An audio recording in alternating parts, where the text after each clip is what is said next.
Hello everyone and welcome to the Daily Signal. I'm Jenny Maltabano and today I'm joined by Kimberly Guilfoyle from Fox News' The Five. Kimberly, thanks for joining us. Wonderful to be here with you. I want to start with how you ended up in media and politics. You've had a long career with several different chapters. Can you explain how you ended up at Fox? Yeah, so it's been quite an interesting, journey. I attended law school, in San Francisco and worked at internships in the district attorney's office and really decided that that's what I wanted to do with my life, be a prosecutor, fight for victims, for women and children that had been abused and neglected, domestic violence cases, gang prosecutions against gang members and those coming illegally into the country and committing crimes, homicide, career criminals, etc. So quite a distinct and diverse career. And then I tried a very high-profile case, a dog mauling case that happened in San Francisco where a wonderful woman, Diane Whipple, was viciously mauled to death by a Presa Canario dog.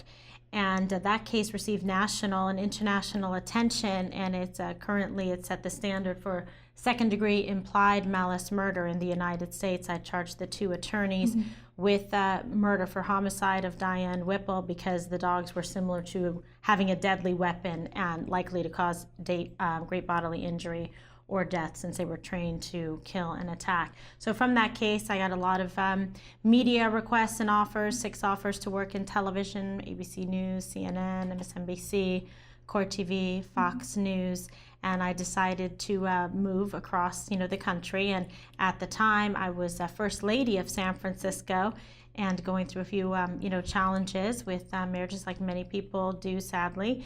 And I ultimately moved to New York and began, a new life in New York and started working for Court TV. I accepted that offer, had my own show, and then also had the show, with Good Morning America as a legal analyst in the morning, and then exclusive to CNN at night. And then I moved from those 3 to work for the Fox News channel and hosted a show, The Lineup, about crime, politics, all of the above. And now I co-host, The Five. So back in San Francisco is where I had started my whole career, in politics and working on campaigns at a local grassroots level, from district attorney's office, city attorney, board of supervisors, helping then my husband Gavin Newsom run for mayor of San Francisco, who's now lieutenant governor of California, running for governor. So I've always been fascinated and enjoyed having kind of a front row seat to American political history like I do at the Fox News channel, and taking in the world events like the summit in North Korea and all the incredible things that have been going on. You definitely have a front row seat, and The Five is hugely successful. You're a massive part of that. What are your favorite parts of being on The Five? Yeah, I love it. I love my co-hosts. I love the incredible chemistry that we have. I love them very close and friends with Dana Perino and Greg Gutfeld, Jesse Waters, and Juan Williams. We have a lot of energy and fun. We love to mix it up, but we have genuine respect for one another. So during the commercial breaks is some of the funniest times. Sadly, the audience doesn't get to see it, but the crew enjoys it in the control room. We joke during the breaks, and even though we mix it up and we can hit it pretty hard, and sometimes it can get heated, some of the exchanges, we're able to laugh about it after the show and move on, and then put on a totally unique, fresh show, the next day. And that's one of the things I love, is that no 2 shows are the same. Right. It's always changing. We really try and mix it up, and we have incredible producers. We put a lot of energy and effort into the show rundown every day. It comes out about 11 o'clock each day, and we go through it, and it's changing right up until the show, and in fact during the show, because breaking news always changes everything. And it's fun. It's like sitting around the dinner table on Thanksgiving or something with your family, everybody having different viewpoints. None of it is rehearsed. You never know what anybody is going to say about particular issue,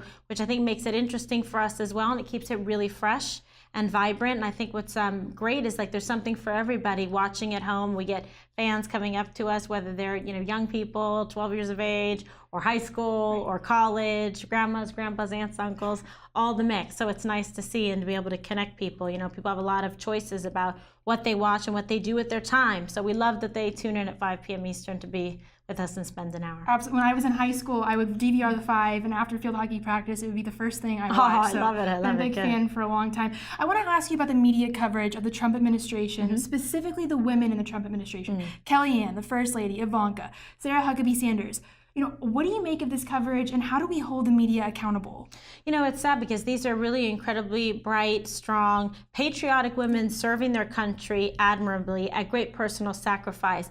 They've been given really dealt an unfair hand by the media, who's just very dishonest in the way that they cover them, portray them, and really dishonor the sacrifice and the service that they give to all of us each and every day. So for me, I just wish that they were better about, in fact, being honest about what the accomplishments are, what the sacrifices are, and really the personal attacks are just quite, disgusting. And I've felt and experienced personal attacks, myself, based on beliefs and being a conservative woman, and I just think it's very it's unfair. It's not building other people up, that's for sure. And I certainly don't like it when other women do it to one another. Well, that leads right into my last question for you. What advice would you give to young conservatives, especially young conservative women who want to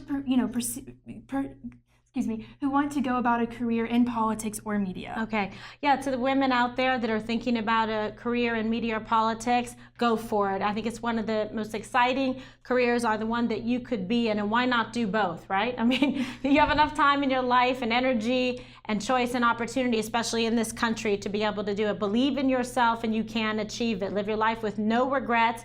Don't be afraid to ask. The worst somebody can say is no, and then you figure out how to turn it into a yes. So that's what I do. Each and every day I try and make it count, get after it, and live an authentic life. Kimberly Guilfoyle, thank you so much for being with us. Thank you.